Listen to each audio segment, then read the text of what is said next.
The gunshot echoed through the canyon just as Adelaide Dawson lost her footing on the narrow mountain trail, her scream swallowed by the howling wind as she tumbled backward over the rocky ledge, her fingers desperately clawing at dirt and stone until she landed hard on a slender outcropping 15 feet below the path.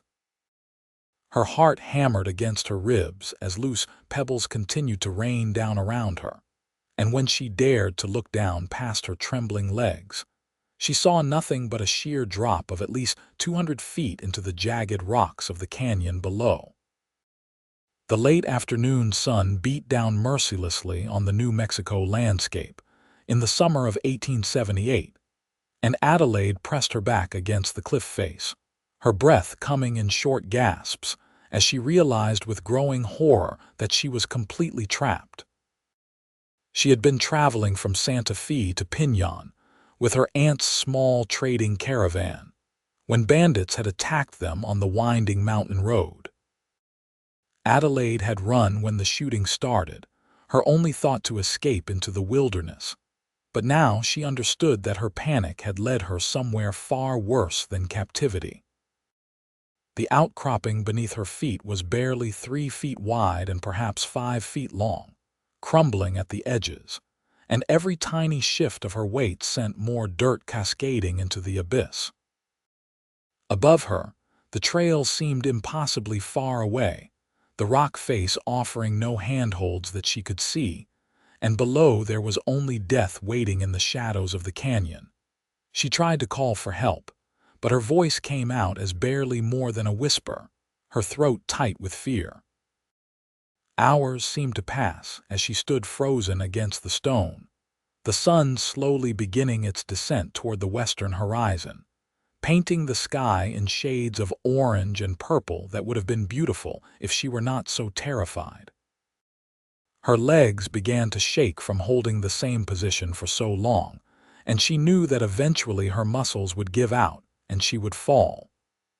Tears streamed down her dusty cheeks as she thought about her family back in St. Louis, how they would never know what happened to her, how her bones would lie undiscovered in this remote canyon forever. Then she heard it, the sound of boots on stone somewhere above her, moving with careful precision along the trail. Adelaide's heart leaped with hope even as fear gripped her anew. What if it was the bandits who had attacked the caravan? What if they had followed her here to finish what they started? But she had no choice now, no options left but to call out and pray that whoever was up there would help rather than harm. "Help," she managed to croak out, her voice cracking. "Please, someone help me." The footsteps stopped. For a moment there was only silence, and Adelaide felt despair washing over her again. Then a voice called down, deep and rough but somehow reassuring in its steadiness. "Where are you?" "Down here," Adelaide called back, trying to make her voice stronger. "I fell off the trail. I cannot get back up." She heard more movement above, and then a face appeared over the edge of the cliff, silhouetted against the darkening sky. Even from this distance and angle, Adelaide could see that he was a large man, with long dark hair that fell past his shoulders and a thick beard covering much of his face. His eyes, though shadowed, seemed to assess the situation with quick intelligence. "How long have you been down there?" he asked. "Hours," Adelaide admitted, her voice shaking. "Since this afternoon I cannot move. The ledge is too narrow and the rock is crumbling." The man disappeared from view for a moment, and Adelaide felt panic rising again, afraid he might leave her. But then he reappeared, this time lying flat on his stomach at the edge of the trail, his head and shoulders extending out over the drop as he studied the cliff face between them. "The rock is bad here," he said, more to himself than to her. "No good handholds. But I can see a path down to you if I move careful." "No," Adelaide said quickly. "It is too dangerous. You will fall." "You got a better idea?" The question was not unkind, just practical. Adelaide had no answer. The man pulled back from the edge again, and she heard him moving around above, the sound of rope being uncoiled, the clink of metal on metal. When he reappeared, he had secured a rope around a large boulder on the trail, and he was tying the other end around his waist with practiced efficiency. "My name is Nathan Jameson," he said as he worked.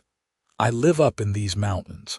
Been tracking a wounded elk all day when I heard you call out. Now I am going to climb down to you, and then we are going to get you back up to safe ground. You understand?" "Yes," Adelaide whispered. "My name is Adelaide Dawson." "Well, Miss Dawson, I need you to stay very still while I do this. Do not try to reach for me or move toward me. Let me come to you.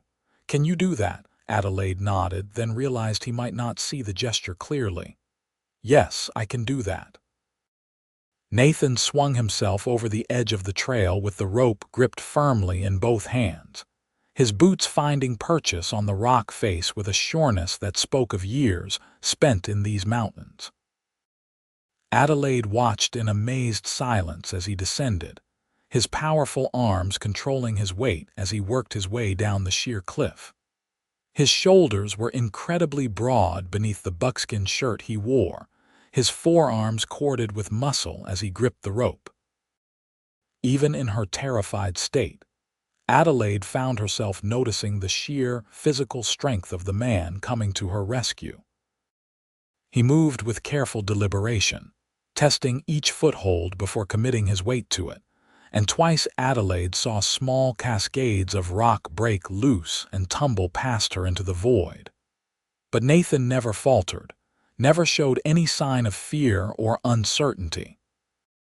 It took him nearly 15 minutes to traverse the distance between the trail and her ledge, but finally, his boots touched down on the outcropping beside her, and Adelaide felt a sob of relief escape her throat.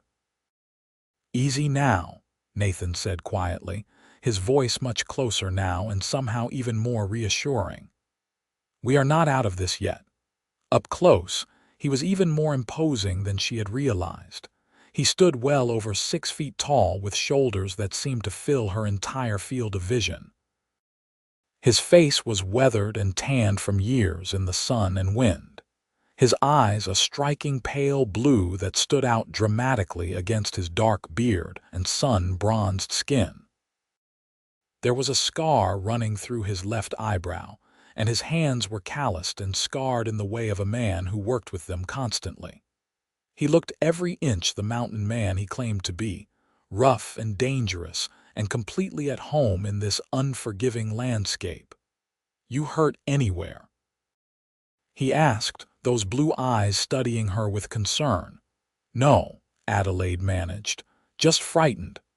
That is reasonable given the circumstances." He looked up at the rope extending above them, then back at Adelaide, clearly calculating something in his mind. "The rope is not long enough to reach back to the trail with both of us on it. I'm going to have to carry you up without the rope's help for the first part. Have you ever done any climbing?" Adelaide shook her head, not trusting her voice. "All right then. Here is what we are going to do. I am going to put you on my back, and you are going to hold on tight around my neck and shoulders. Not so tight you choke me, but tight enough that you will not slip. I will do all the climbing. You just hold on and stay as still as you can. Understand?" "But I am too heavy," Adelaide protested. "You cannot climb carrying me." Nathan's expression might have been a smile beneath all that beard, though it was hard to tell. "Miss Dawson, I have hauled elk carcasses up steeper slopes than this. No offense, but you weigh considerably less than a bull elk. Now turn around." Adelaide did as she was told, her whole body trembling. Nathan positioned himself behind her, and then his hands were on her waist, lifting her as easily as if she weighed nothing at all. He guided her legs around his waist and her arms around his neck, and suddenly she was pressed against his broad back, feeling the heat of his body through her dress and his shirt, the solid muscle of his shoulders beneath her hands. "Ready?" he asked. "No," Adelaide said honestly. "But I do not think I ever will be." She felt rather than heard his low chuckle. Hold tight then. And then they were moving. Nathan's hands found holds in the rock that Adelaide would never have seen, his fingers digging into cracks and crevices as he pulled them upward. His muscles flexed and bunched beneath her as he lifted their combined weight, and Adelaide buried her face against his shoulder, squeezing her eyes shut because she could not bear to see the drop below them. She focused instead on breathing, on keeping her grip steady, on not thinking about what would happen if Nathan's strength gave out or if the rock crumbled beneath his hands. Twice she felt him pause, heard his breathing grow heavier as he searched for the next hold, and during those moments, Adelaide prayed more fervently than she ever had in her life. But each time Nathan found what he needed and continued upward, steady and sure despite the impossible burden of carrying another person up a sheer cliff face. Adelaide could feel the strain in his body now, the way his muscles trembled slightly with the effort, and guilt joined her fear as she realized what she was asking of him. "Almost there," Nathan said, his voice tight with exertion. "Just a bit more." Adelaide dared to open her eyes and saw that they were indeed approaching the rope that still dangled from above. Nathan reached it with one hand, testing its strength, and then he wrapped it once around his forearm and used it to help pull them the final distance to the trail. The moment his boots found purchase on level ground, he took several steps away from the edge before carefully lowering Adelaide to her feet. Her legs gave out immediately. She had been standing rigid on that ledge for so many hours that her muscles had seized up, and now they refused to support her weight. Nathan caught her before she could fall, one strong arm around her waist, holding her steady against his side. "Give yourself a minute," he said. "Your body needs time to remember how to work properly." Adelaide stood there, leaning heavily against this stranger who had just risked his life to save hers, and suddenly, all the terror and stress of the past hours came crashing down on her at once. She began to cry, great heaving sobs that shook her entire frame, and Nathan simply held her, not saying anything, just being solid and strong and there while she fell apart. When the storm finally passed and Adelaide managed to regain some control, she pulled back slightly, mortified by her display. "I apologize," she said, wiping at her eyes with shaking hands. "I do not usually cry like that." "You just spent hours thinking you were going to die," Nathan said matter-of-factly. "I would be more worried if you were not crying." He studied her face in the fading light. "Can you walk now?" Adelaide tested her legs and found they were steadier, though still shaky. "I think so." "Good. We need to get off this mountain before full dark. It is not safe to be out here at night, especially not with bandits in the area." He was already untying the rope from around his waist as he spoke. "How did you end up out here anyway? This is not exactly a place for casual riding." As they walked, with Nathan leading the way along the narrow trail and Adelaide following close behind, she told him about the attack on the caravan, about running blindly into the wilderness, about the gunshot that had startled her and caused her to fall.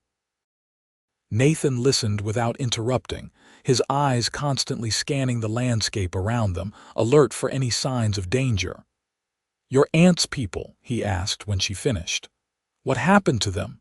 "I do not know," Adelaide admitted, fresh worry gnawing at her. "There were 5 of us total. My Aunt Margaret, her husband John, 2 hired men, and myself. When the shooting started, everything became chaos. I just ran." Nathan was quiet for a moment, and Adelaide could not read his expression in the gathering darkness. "We will have to search for them come morning," he said finally. "But right now we need shelter. My cabin is about 2 miles from here. You are welcome to stay there tonight." Adelaide knew she should feel nervous about going to an isolated cabin with a strange man, but somehow she felt no fear of Nathan Jameson. He had just risked everything to save her life when he could have simply walked away. That spoke to his character more clearly than any words could. They walked in silence through the twilight, the landscape around them growing shadowy and mysterious as the last light faded from the sky. Nathan moved with complete confidence despite the darkness, never hesitating in his path, and Adelaide struggled to keep up with his long strides on her still shaky legs. Just when she thought she could not walk another step, a structure emerged from the gloom ahead. It was a solid cabin built from rough-hewn logs, nestled in a small clearing surrounded by tall pines. Smoke rose from a stone chimney, suggesting Nathan had left a fire banked before he went hunting. There was a lean-to stable attached to one side where Adelaide could see the shapes of 2 horses, and various animal pelts hung stretched on frames near the cabin's entrance, evidence of Nathan's trade. He opened the door and gestured for Adelaide to enter.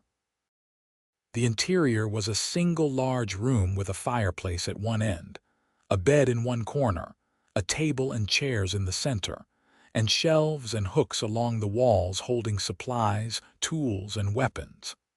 It was rustic but clean, organized with a precision that surprised Adelaide somehow. Nathan stirred up the fire and added more wood, and soon warm light and heat filled the space. Adelaide stood near the door, suddenly unsure of herself now that the immediate crisis had passed. She was acutely aware of her disheveled appearance, her dress torn and dirty from her ordeal, her hair having long since escaped its pins to hang in a wild tangle around her shoulders. "Sit down before you fall down," Nathan said, pulling out a chair for her. "I will get you some water." Adelaide sank gratefully into the chair and accepted the tin cup he handed her, drinking deeply. She had not realized how desperately thirsty she was until the cool water hit her throat. Nathan poured more and she drank that too, then sat back with a sigh. "Thank you," she said quietly. "For everything. You saved my life." Nathan was rummaging through his supplies, pulling out what looked like dried meat and some hardtack. Any decent man would have done the same. "I do not think that is true. And even if it were, not every man could have done what you did. That climb was extraordinary." He glanced back at her, and in the firelight she saw something that might have been embarrassment cross his face. "I have been climbing these mountains since I was a boy. It is just what I know." He set the food on the table along with a jar of what looked like preserves. "It is not much, but it will keep you from starving." Adelaide ate gratefully, discovering she was famished. The food was simple but good, and she was too hungry to care about niceties. Nathan sat across from her with his own meal, and she found herself studying him in the better light. He was perhaps in his late 20s or early 30s, though the weathering of his face made it hard to tell precisely. His hands were large and capable, scarred from years of hard work and harder living. There was something about him that suggested both danger and safety at once, like a wolf that had decided to protect rather than attack. "How long have you lived out here?" she asked. 10 years, give or take." "I came west after the war, could not settle back into regular town life. These mountains suited me better." "You not get lonely?" Nathan considered the question. "Sometimes, but I prefer solitude to the alternative most days. People and their complications tend to lead to trouble." "And yet you risked your life for a stranger today." "That is different. That was a person in need. I do not turn my back on that." They ate in companionable silence for a while. Finally, Nathan stood and moved to a trunk in the corner, pulling out what looked like a shirt and some trousers. "These will be too big for you, but they are clean and they are better than sleeping in that torn dress. You can have the bed tonight. I will sleep on the floor." "No," Adelaide protested immediately. "I cannot take your bed. You have already done so much." "Miss Dawson, I have slept on harder surfaces than my own floor more times than I can count. You are taking the bed, and that is final." His tone brooked no argument, and Adelaide found herself nodding in agreement despite her misgivings. She changed behind a blanket that Nathan hung across one corner of the room, grateful for the privacy and the clean clothes, even though she had to roll the sleeves and pant legs several times to keep from tripping over them. When she emerged, Nathan had spread blankets on the floor near the fire and was checking his rifles, making sure they were loaded and ready. "You think the bandits might find us?" Adelaide asked nervously. "I think it pays to be prepared. But we are pretty far from where you said the attack happened, and they have no reason to think anyone came this direction. Still, I will keep watch for a few hours before I sleep, just to be safe." Adelaide climbed into the bed, which smelled faintly of pine and leather, and something else she could not identify, but that was not unpleasant. Despite her exhaustion, she found herself unable to sleep right away. Every time she closed her eyes, she was back on that ledge, feeling it crumble beneath her feet, seeing the long drop into darkness below. She would jerk awake with her heart racing, convinced she was falling. After the third time this happened, Nathan's voice came quietly from across the room. "You are safe now, I promise you. Try to breathe slow and steady, focus on that instead of the fear." Adelaide did as he suggested, drawing long, slow breaths until her heart rate calmed. "Were you ever frightened?" she asked into the darkness. "During the war, I mean." There was a long pause. "Every day," Nathan said finally. "Anyone who says they were not frightened during battle is either a liar or a fool. The trick is not to let the fear control you. You acknowledge it, and then you do what needs doing anyway." "Is that what you did today, when you climbed down to me?" "That is what I did today." Adelaide felt something warm settle in her chest at his words. "You are a braver man than you give yourself credit for, Nathan Jameson. And you are braver than you think, Adelaide Dawson. Most people would have panicked and fallen off that ledge long before I got there. You held on. You survived." The words comforted her more than he could know. Adelaide finally felt sleep beginning to claim her, dragging her down into darkness. Her last conscious thought was that she had never felt safer than she did right now, in this rough mountain cabin with this quiet, strong man keeping watch over her. She woke to the smell of coffee and frying meat, sunlight streaming through the cabin's single window. For a moment Adelaide was disoriented, not remembering where she was, and then the events of the previous day came flooding back. She sat up quickly, looking around the cabin. Nathan stood at the fireplace, cooking breakfast on a cast iron pan, and he glanced over when he heard her stir. "Morning," he said. "How did you sleep?" "Better than I expected," Adelaide admitted. "What time is it?" "Near about 7. I let you sleep as long as I could, but we need to get moving if we are going to search for your aunt and the others." Adelaide's stomach clenched with renewed worry. She had been so focused on her own survival yesterday that she had barely thought about what might have happened to the rest of the caravan. Now the possibilities ran through her mind, each one worse than the last. They ate quickly, and then set out with Adelaide riding Nathan's spare horse, a gentle mare named Daisy. Nathan led the way back toward the area where Adelaide had been attacked, moving slowly and carefully, his eyes constantly scanning the terrain.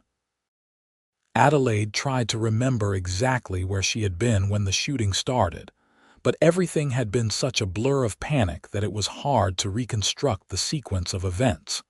After nearly 2 hours of searching, they found the wagons, or what was left of them. The 2 freight wagons that had carried the trading goods were overturned and ransacked, their contents scattered across the rocky ground. Adelaide's heart sank as she took in the destruction, but Nathan had already dismounted and was examining the scene with a practiced eye. "The attack happened here," he said, pointing to cartridge casings on the ground.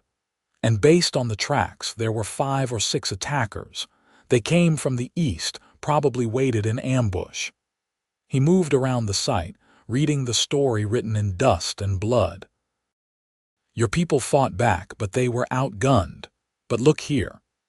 He pointed to where the tracks led away from the wagons, heading west along the road. 4 horses moving fast. That could be your aunt and her people. The bandits went a different direction, heading south with whatever they could carry from the wagons. So my aunt might be alive. Adelaide felt hope flaring in her chest. It is possible they got away. Let us follow these tracks and see where they lead. They rode for another hour, following the trail of the fleeing horses. The tracks stayed on the main road for several miles before turning off onto a smaller path that led toward the town of Pinan.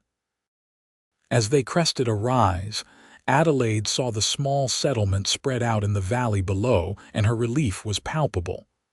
"They must have made it to town," she said. "They must be there." Nathan nodded slowly. "Let us go find out." Pinan was a small but bustling community, built around a central plaza with a church at one end and various shops and businesses surrounding it. As they rode down the main street, Adelaide saw people stopping to stare at them, taking in her disheveled appearance and Nathan's rough mountain man garb. She felt self-conscious in his oversized clothes, her hair still uncombed and wild, but her concern for her aunt outweighed her embarrassment. They found Margaret Dawson at the doctor's office, sitting beside a cot where a man lay with his arm bandaged. When she looked up and saw Adelaide, her face transformed from worry to joy to relief in the space of a heartbeat. "Adelaide," she cried, rushing forward to embrace her niece. "Thank God! We thought you were dead. We searched for hours but could not find you." Adelaide hugged her aunt tightly, tears streaming down her face. "I am all right. I fell off a cliff, but Nathan here saved me." She pulled back and gestured to where Nathan stood awkwardly in the doorway. "Nathan Jameson, this is my aunt, Margaret Dawson." Margaret studied Nathan with sharp eyes, taking in his imposing size and rough appearance, but whatever she saw in his face must have satisfied her because she crossed to him and took his hand in both of hers. "Thank you for saving my niece. I owe you a debt I can never repay." "No debt," Nathan said gruffly. "I just did what anyone would do." "That is not true, and we both know it." Margaret turned back to Adelaide. "The bandits attacked us just after noon yesterday. Your Uncle John took a bullet in the arm, but he will recover.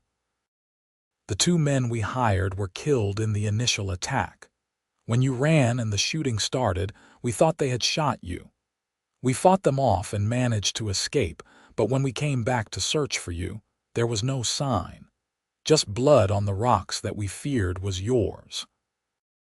"That was my blood," Adelaide admitted. "I scraped my hands badly when I fell, but the ledge caught me before I went all the way down." She did not mention how close she had come to dying, not wanting to worry her aunt further. They spent the rest of the day in Pinan, getting Uncle John properly settled at the doctor's office and making arrangements for the bodies of the 2 hired men to be buried. The local sheriff took their statements about the attack and promised to form a posse to search for the bandits, though he did not sound optimistic about catching them. Adelaide changed into some proper clothes that Margaret had managed to salvage from the wreckage, and she braided her hair back into something resembling respectability. Through all of this, Nathan remained nearby, quiet and watchful. Adelaide found herself acutely aware of his presence, the way he seemed to fill whatever space he occupied, the calm strength that radiated from him. Several times, she caught him watching her with those striking blue eyes, and each time her heart did a strange little skip in her chest that she did not quite understand. As evening approached, Margaret made arrangements for rooms at the town's small hotel. She turned to Nathan, who had been preparing to leave. "Please, Mr. Jameson, stay for dinner. Let us at least feed you properly as thanks for what you have done." Nathan hesitated, looking uncomfortable with the attention. "I should be getting back to my cabin." "I have traps to check and work to do. Please," Adelaide heard herself say. "I would like you to stay." Something in her voice made Nathan pause and look at her closely. After a moment, he nodded slowly. "All right, I can stay for dinner."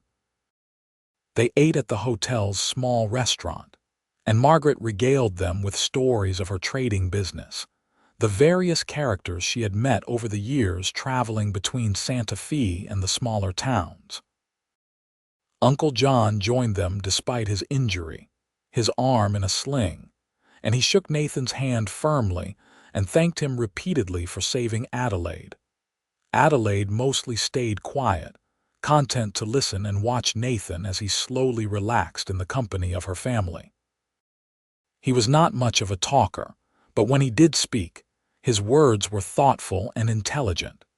He clearly knew these mountains and this territory better than anyone, and Uncle John peppered him with questions about routes and conditions and the best places to trade with various settlements.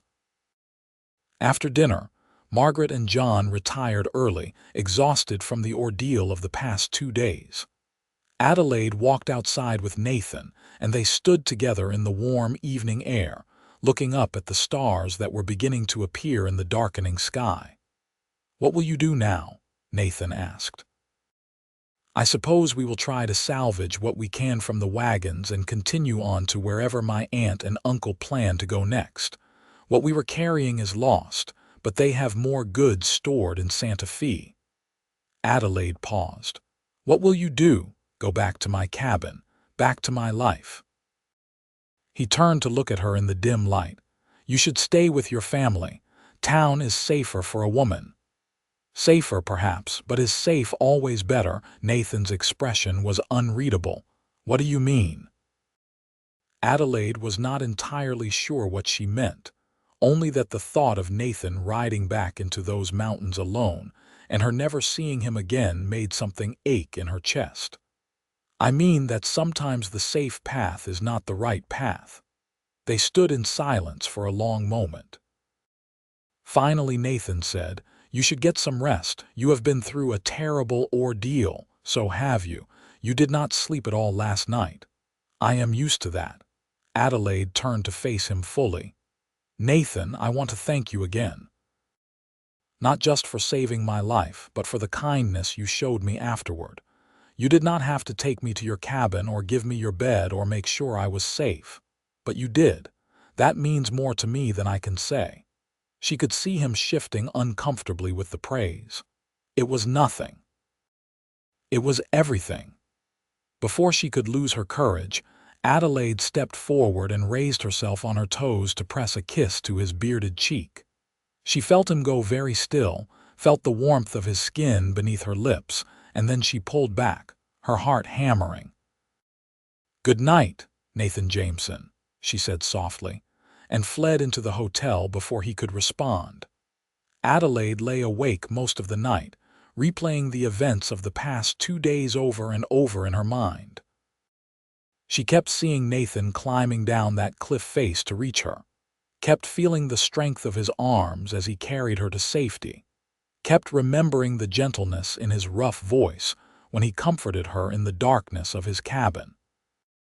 She barely knew this man, and yet she felt drawn to him in a way she had never experienced before. In the morning, she learned that Nathan had left before dawn, riding back into the mountains without saying goodbye.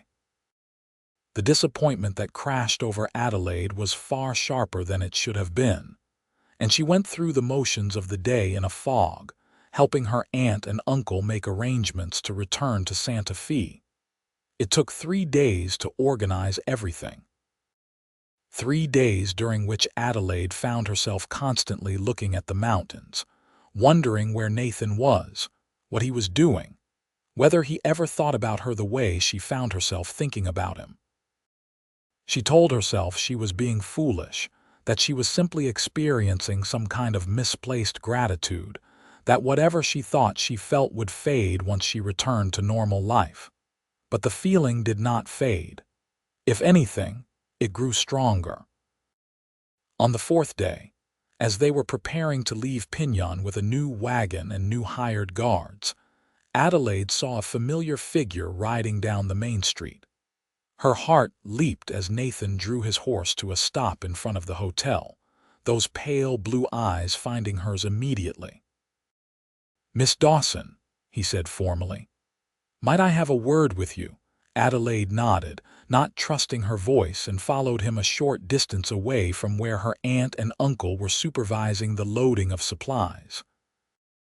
Nathan dismounted and stood facing her, and Adelaide could see the tension in his shoulders, the way his hands clenched and unclenched at his sides.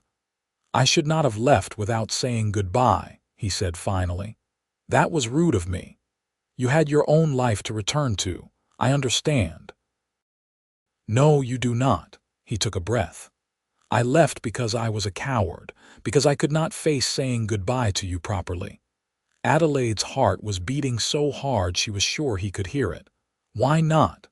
"Because in the short time I have known you, you have gotten under my skin somehow. I have been alone in these mountains for 10 years, and I have been content with that solitude. But these past few days, all I could think about was you. About your smile and your courage and the way you looked at me like I was something more than just a rough mountain man." He met her eyes. "I know I have no right to feel this way. You are educated and refined from a good family. I am barely civilized, living like an animal in the wilderness. But I could not let you leave without telling you that meeting you has changed something in me." Adelaide felt tears pricking at her eyes, but they were not tears of sadness. "Nathan, do you remember what I said about the safe path not always being the right path?" He nodded slowly. "I meant it. The safe path would be for me to go back to Santa Fe with my aunt and uncle, to eventually return to St. Louis and marry some respectable merchant or banker and live a comfortable, predictable life." She stepped closer to him. "But I do not want safe anymore. I want something real. Something wild and true. I want you." Nathan looked stunned. "Adelaide, you do not know what you are saying. My life is hard, lonely, dangerous sometimes. It is no life for a woman like you. Let me decide what kind of life is right for me." Adelaide reached up and placed her hand against his chest, feeling his heart thundering beneath her palm. "I am not some delicate flower who needs to be protected from every hardship. I am stronger than I look, and I know my own mind. These past few days with you have felt more real, more right, than anything in my entire life before. I do not want to lose that. I do not want to lose you." For a long moment Nathan just stared at her, his eyes searching her face as if trying to determine if she was serious.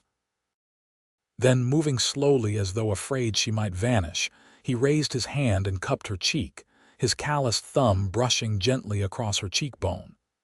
"If you come with me, there is no going back," he said quietly. "Life in those mountains is isolated, hard. Are you truly prepared for that?" "I am prepared for anything as long as I am with you." Something broke in Nathan's expression then, all the walls he had built around himself crumbling. He pulled Adelaide against his chest, wrapping his powerful arms around her, and she felt safer and more at home than she ever had in her life. She could feel the steady beat of his heart, smell the scent of pine and leather that clung to his clothes, and she knew with absolute certainty that this was where she belonged. "I will make you happy," Nathan said fiercely into her hair. "I swear to you, I will spend every day trying to make you happy." "You already do," Adelaide whispered back, convincing her aunt and uncle was not as difficult as Adelaide had feared. Margaret looked long and hard at both Adelaide and Nathan, then at the way they stood close together, the way Nathan's hand rested protectively at the small of Adelaide's back, and something in her stern face softened. "You are sure about this?" Margaret asked Adelaide privately.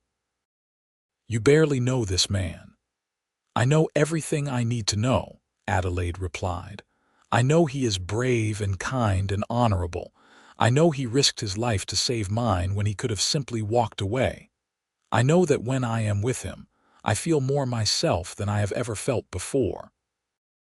Margaret sighed. "You are 21 years old, old enough to make your own choices, and I will not pretend I have not seen the way you look at him, or the way he looks at you." She took Adelaide's hands in hers. "Your mother, God rest her soul, would want you to be happy.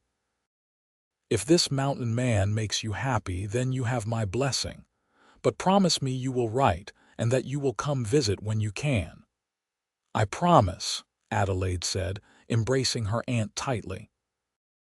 Uncle John was more skeptical, but after a long private conversation with Nathan during which the two men walked the perimeter of the town together, he seemed satisfied.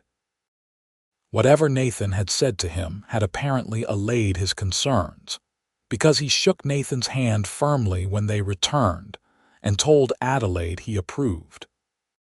So it was that 2 days later, Adelaide found herself riding back into the mountains with Nathan, all her worldly possessions packed on Daisy's back. They rode through the afternoon and into early evening, and Adelaide marveled at the wild beauty of the landscape around them. She had been too frightened to appreciate it during her first journey through these mountains. But now she saw the majesty of the towering peaks, the way the sunlight filtered through the pine forests, the crystal clarity of the streams that cut through the valleys. When they reached Nathan's cabin as the sun was setting, Adelaide dismounted and looked around with fresh eyes. This would be her home now. The thought should have been frightening, but instead it felt right, like a piece of a puzzle finally clicking into place. Over the following weeks, Adelaide learned the rhythms of life in the mountains. She learned how to cook over an open fire, how to preserve meat and tan hides, how to recognize the tracks of different animals and the signs of changing weather. Nathan was a patient teacher, and Adelaide proved to be an eager student. Her hands, which had been soft and pampered before, grew calloused from work, but she did not mind. There was a satisfaction in physical labor that she had never experienced in her previous life of leisure. But more than the practical skills, Adelaide discovered a joy in simply being with Nathan. In the mornings, they would rise with the sun and share coffee while watching the mist burn off the valleys below. During the days, they worked side by side, whether checking Nathan's trap lines or gathering firewood or tending to the small garden Nathan had planted near the cabin. In the evenings, they would sit by the fire, and Nathan would tell her stories of his years in the mountains, of close calls with bears and mountain lions, of harsh winters survived and beautiful summers enjoyed. And slowly, gradually, their relationship deepened into something more than simple companionship. Adelaide found herself falling in love with Nathan in ways both large and small. She loved the way his face lit up when he smiled, a rare occurrence but all the more precious for its rarity. She loved the gentle way he handled injured animals he found in his traps, always releasing those he did not need with care. She loved his quiet strength, the way he never boasted or sought attention, but simply did what needed to be done with calm competence. For his part, Nathan seemed equally captivated by Adelaide. She would catch him watching her as she worked, his expression soft with something that looked like wonder, as though he could not quite believe she was real and had chosen to be here with him. He brought her wildflowers from the high meadows and showed her secret places in the mountains that he said he had never shared with another soul. He held her close at night, his arms wrapped around her protectively, and whispered that she was the best thing that had ever happened to him.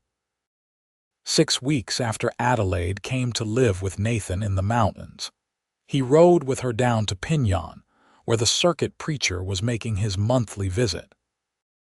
They stood before the small congregation in the church and spoke their vows, Nathan's deep voice steady and sure as he promised to love and cherish Adelaide for the rest of his days. Adelaide's voice, equally firm as she pledged herself to him.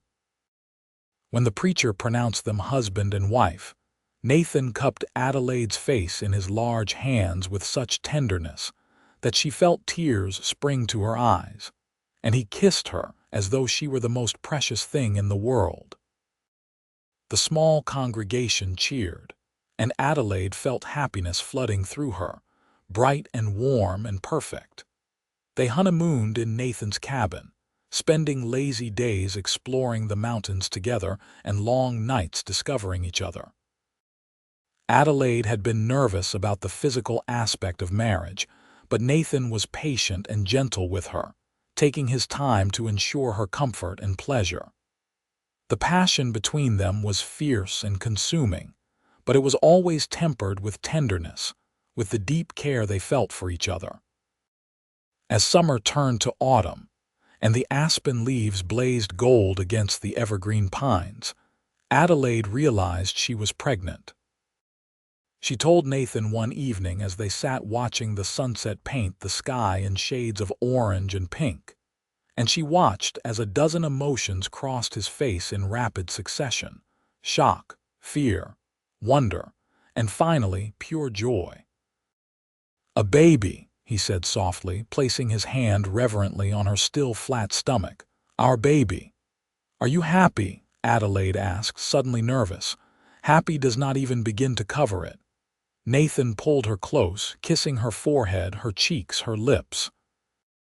"You have given me everything I never knew I needed, a home that is more than just a shelter, a purpose beyond mere survival, and now a family." His voice grew thick with emotion. "I love you, Adelaide Jameson, more than I have words to express." "I love you too," Adelaide whispered against his chest. "So very much." The pregnancy progressed smoothly through the autumn and into winter. Nathan was attentive to the point of being overprotective, constantly worried that Adelaide was working too hard or not eating enough, or exposed to too much cold. Adelaide found his concern endearing even when it became excessive, and she gently but firmly insisted on continuing to help with the daily tasks of mountain life. She was carrying a baby, she reminded him, not dying of some terminal illness. When the snow came, deep and heavy, Adelaide experienced her first mountain winter. It was harsh and beautiful in equal measure, the world transformed into a landscape of white and silver and ice. They were snowed in for weeks at a time, unable to travel down to Pinan, completely isolated from the rest of humanity. But Adelaide did not feel trapped or lonely. She had Nathan, and that was all she needed. They passed the long winter evenings in front of the fire, Adelaide teaching Nathan to read and write better than the rudimentary skills he had learned as a child, Nathan teaching Adelaide to carve wood and repair leather. They talked about everything and nothing, sharing their hopes and dreams for the future, for the child that was growing inside Adelaide, for the life they would build together. Spring came late to the mountains, but when it finally arrived, it was glorious. The snow melting to reveal carpets of wildflowers and the world coming alive with the sounds of birds and flowing water. Adelaide's belly had grown round and prominent, and she moved more slowly now, but she felt strong and healthy and full of anticipation.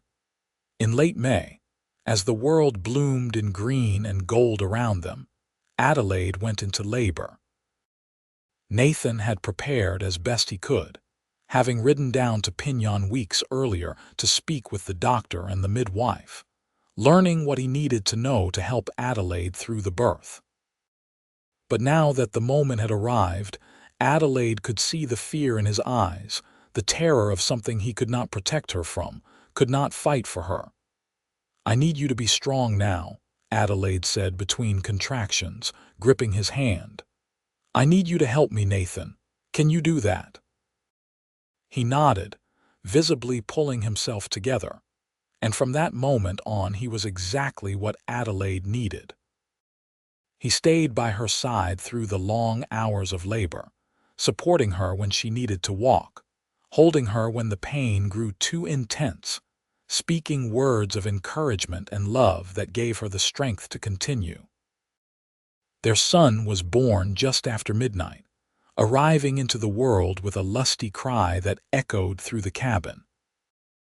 Nathan caught the baby with shaking hands, and Adelaide watched through exhausted tears as this strong, hard mountain man carefully cleaned and wrapped their child with a gentleness that made her heart overflow with love.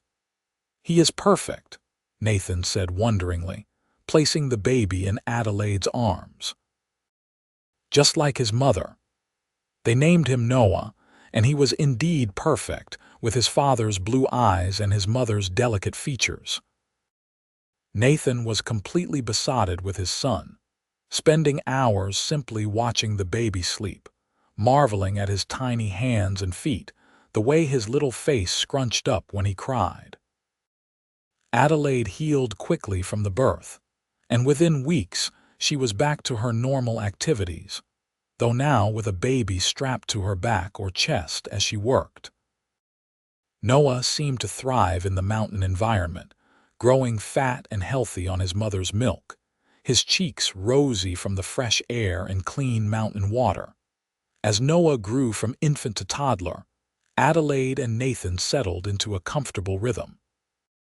They made trips down to Pinan several times a year, where Adelaide would visit with her aunt and uncle who had established a permanent trading post there. These visits were pleasant, but Adelaide was always eager to return to the mountains, to the cabin that had become her true home.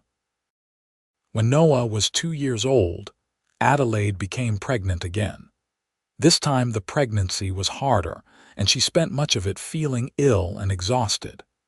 Nathan took over even more of the household duties, caring for both Noah and Adelaide with tireless devotion. Their second child, a daughter they named Natalie, was born on a cold January morning, small but fierce, with a shock of dark hair and lungs that could wake the entire mountain. With 2 children, the cabin began to feel cramped, so Nathan spent that spring and summer building an addition, expanding their home to include a separate bedroom for the children and more storage space. He worked with the same careful precision he brought to everything, and when he was finished, the expanded cabin was solid and weatherproof, a true family home. The years passed in a blur of hard work and simple joys. Noah grew into a sturdy boy who followed his father everywhere, learning to track and hunt and survive in the wilderness.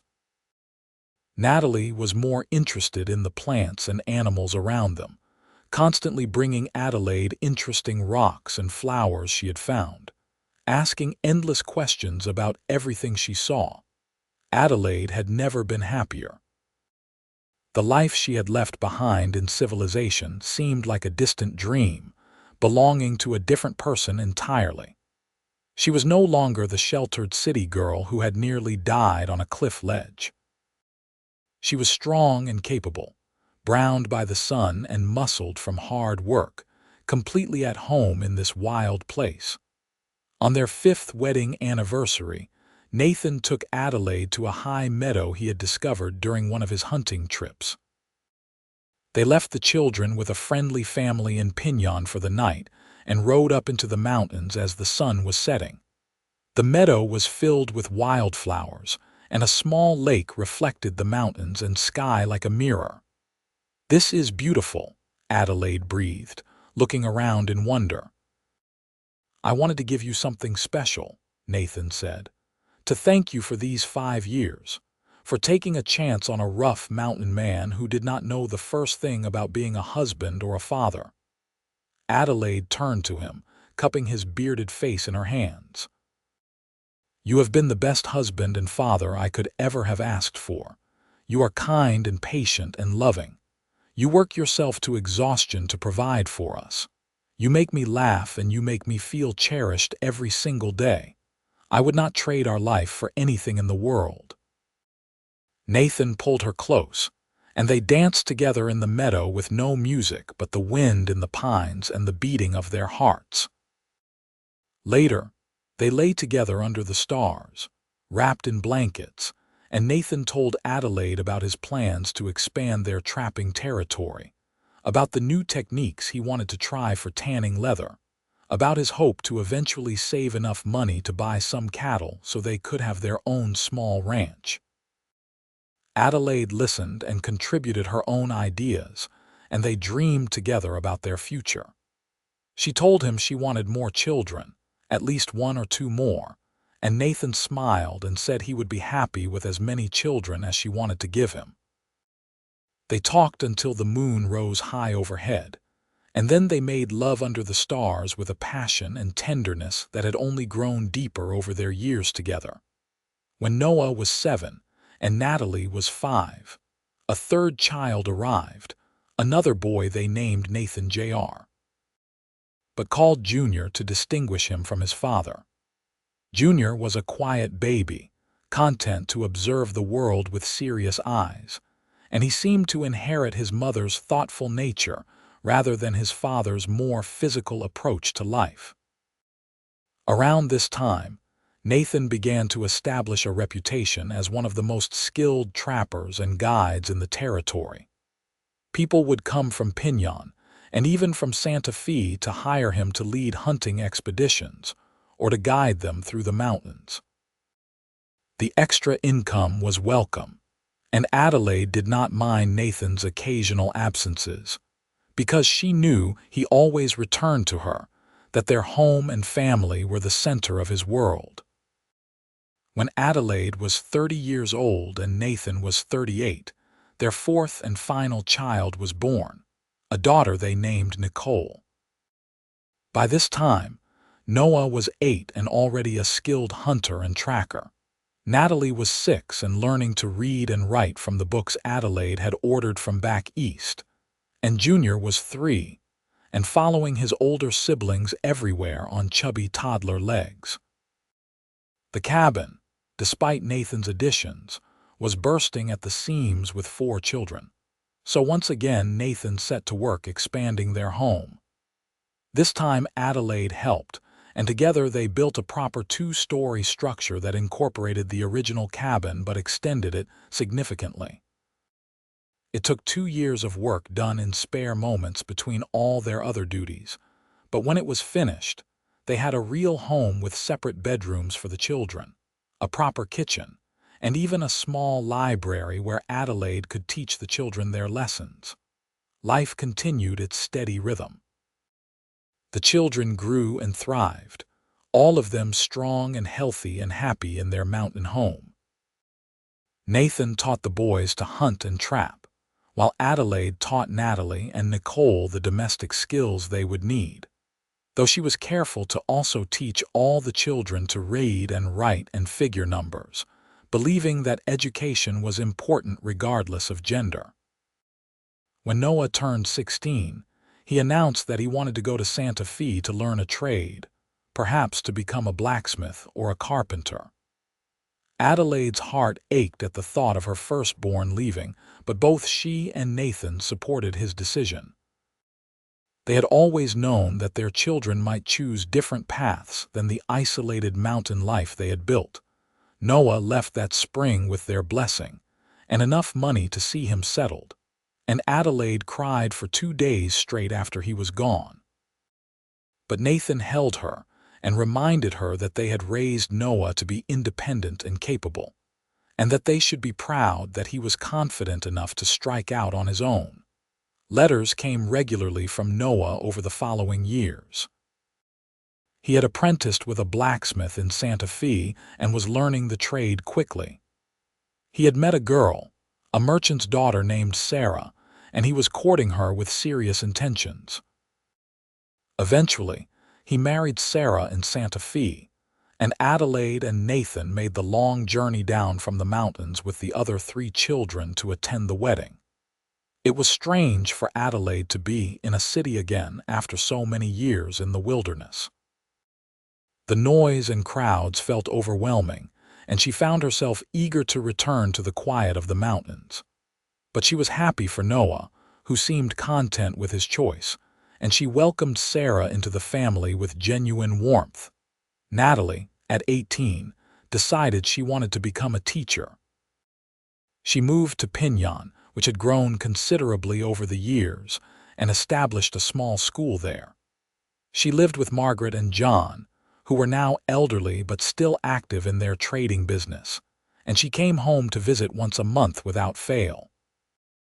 Junior, true to his quiet nature, had no desire to leave the mountains. He stayed with Nathan and Adelaide, learning everything his father could teach him about surviving and thriving in the wilderness. At 20, he built his own cabin about a mile from his parents' home, close enough for regular visits but far enough to have his own space and independence. Nicole, the baby of the family, was still at home at 16, and she showed every sign of staying. She loved the mountains as much as her parents did, and she had inherited her father's skill at tracking and her mother's way with animals. Adelaide suspected that Nicole would eventually marry someone and stay in the area, building her own life in these mountains that had shaped her. On their 25th wedding anniversary, Nathan surprised Adelaide by taking her back to the cliff where they had first met. They stood at the edge of the trail, looking down at the narrow ledge that had once held Adelaide trapped, and she marveled at how much her life had changed since that terrifying day. "You ever regret it?" Nathan asked quietly. "Choosing this life instead of the comfortable one you could have had?" Adelaide turned to look at her husband. He was 53 now, his hair and beard streaked liberally with silver, his face deeply lined from years in the sun and wind. But his blue eyes were still as striking as ever, and when he looked at her, she saw the same love and devotion she had seen 25 years ago. "Not for a single moment," she said firmly. "This life has been hard sometimes, yes, but it has also been full of joy and meaning and love. I have raised 4 beautiful children with you. I have built a home in one of the most beautiful places on earth. And I have spent every day of the past 25 years with the man I love more than life itself. How could I possibly regret that?" Nathan pulled her into his arms, and Adelaide rested her head against his chest, listening to the steady beat of his heart. "I love you, Adelaide Jameson," he said. "You are the bravest, strongest, most amazing woman I have ever known. You took a chance on me when you had no reason to, and you have made every day since then an adventure. Thank you for the past 25 years. Thank you for our family. Thank you for choosing me." "I will choose you every time," Adelaide said, "in this life and whatever comes after. You are my home, Nathan. You always have been." They stood there together as the sun set over the mountains, painting the sky in brilliant shades of orange and pink and purple, 2 people who had found each other against all odds and built something beautiful together in this wild place. Years continued to pass, marked by the changing seasons and the milestones of their growing family. Noah and Sarah had 3 children of their own, making Adelaide and Nathan grandparents. Natalie eventually married a rancher from outside Pinan, a good man named Thomas who supported her teaching and helped her expand the school. Junior married a woman from a Pueblo settlement, a skilled weaver named Maria, and they built their life near his parents, raising their children with a blend of both cultures. Nicole, as Adelaide had predicted, fell in love with a young man who worked for the Forest Service, someone who shared her love of the wilderness. They married when Nicole was 21 and built their home on the other side of the mountain, close enough for regular family gatherings but far enough to have their own space. As Nathan and Adelaide moved into their 60s, they gradually slowed down. Nathan could no longer climb and hunt with the same ease he once had, and Adelaide's joints ached on cold mornings. But they were still active and capable, still living independently in the home they had built together.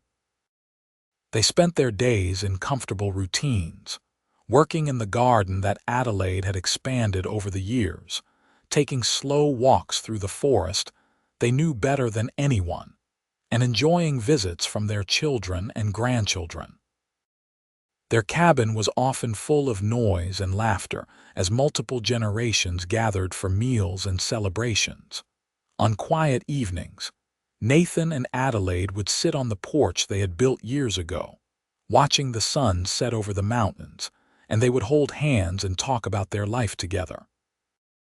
They remembered the early days of their marriage, the challenges they had overcome, the joys they had shared. They marveled at how quickly the years had passed and how blessed they had been. When Nathan turned 70, his health began to decline more noticeably. His breathing grew labored with exertion, and he tired more easily. Adelaide worried constantly, but Nathan refused to slow down completely, insisting that he would rather wear out than rust out. They made one final trip down to Pinan together, visiting all their children and grandchildren, and Nathan seemed to be saying goodbye even though he never said the words aloud. That winter was harsh, with heavy snows that isolated them for weeks. Nathan caught a cold that turned into pneumonia, and despite Adelaide's devoted nursing, he continued to weaken. Junior and Maria came to stay with them, helping Adelaide care for Nathan, and eventually the other children came as well, gathering around their father's bedside. Nathan faced his impending death with the same calm strength he had brought to everything in his life. He spoke to each of his children individually, sharing final words of wisdom and love. He held his grandchildren and told them stories of the mountains and of the beautiful woman who had changed his life by trusting him enough to let him save her. And in the quiet moments when he was alone with Adelaide, he told her that loving her had been the greatest adventure of his life, that she had made him better than he ever could have been alone, that he was grateful for every single day they had spent together. Adelaide held his hand and told him all the same things, told him that he had saved her in every way a person could be saved, that he had given her a life beyond her wildest dreams, that she would carry him in her heart until they were together again. Nathan passed peacefully in his sleep on a cold February night, with Adelaide lying beside him, her hand clasped in his. He was 71 years old, and he had lived a full and meaningful life. The grief nearly broke Adelaide. For 50 years she had built her entire world around Nathan, and now that he was gone, she felt lost and adrift. But her children rallied around her, refusing to let her sink into despair. They reminded her that she had been strong long before she met Nathan, that the strength that had kept her alive on that cliff ledge all those years ago was still inside her. Adelaide grieved deeply, but not destructively. She allowed herself to feel the loss, to cry and rage at the unfairness of death, but she also remembered to feel grateful for the 5 decades she had been given with Nathan. So many people never found that kind of love, never built that kind of life. She had been blessed beyond measure, and she refused to dishonor Nathan's memory by giving up on living just because he was gone. She continued to live in their cabin, with Junior and Maria nearby to help with the heavier tasks. She tended her garden and took walks in the forest, always feeling Nathan's presence around her in the mountains he had loved so much. She welcomed visits from her children and grandchildren, and she took joy in watching the younger generations grow and thrive. Adelaide wrote down the story of her life with Nathan, filling journal after journal with memories and reflections. She wanted her descendants to know the truth of their love story, to understand that the best things in life often required taking risks, choosing courage over safety, following your heart even when it led you down unconventional paths. She lived for another 8 years after Nathan's death, remaining sharp and active until the very end. When she finally passed in her sleep at the age of 79, she did so with a smile on her face, and those who found her said it looked like she was dreaming of something beautiful. Adelaide was buried beside Nathan on a high hill overlooking the valley, with a view of the mountains they had both loved stretching out in every direction. At her funeral, her children and grandchildren and great-grandchildren gathered to celebrate a life well lived, a love well found, and a legacy that would continue through generations. Noah, now an old man himself, stood at his mother's grave and told the story one more time. The story of how a sheltered city girl had become trapped on a cliff edge with no way down, and how a mountain man had climbed up and carried her to safety. But he added an ending that his mother had often spoken of in her later years. Nathan had saved Adelaide's life that day on the cliff. That much was true. But Adelaide had saved Nathan's life just as surely. She had saved him from loneliness and isolation, had given him purpose and family, and a reason to look forward to each new day. They had saved each other, these two unlikely people who had found each other in the wilderness, and in doing so they had built something rare and precious and true. As the family dispersed from the funeral, walking back down the mountain trail toward their various homes and lives, the wind whispered through the pine trees, and if you listened carefully, you might have heard the echo of laughter, the memory of love, the promise that some bonds transcend even death. The cabin remained standing for many years after, maintained by Junior and his children and eventually his grandchildren. It became a gathering place for the extended family, a reminder of where they had all come from, of the courage and love that had founded their line. And sometimes, on quiet evenings when the sun set over the mountains in shades of orange and gold, people swore they could feel the presence of Nathan and Adelaide still there, still watching over the family they had created, still together in the mountains they had called home. Their story passed into family legend, told and retold to each new generation.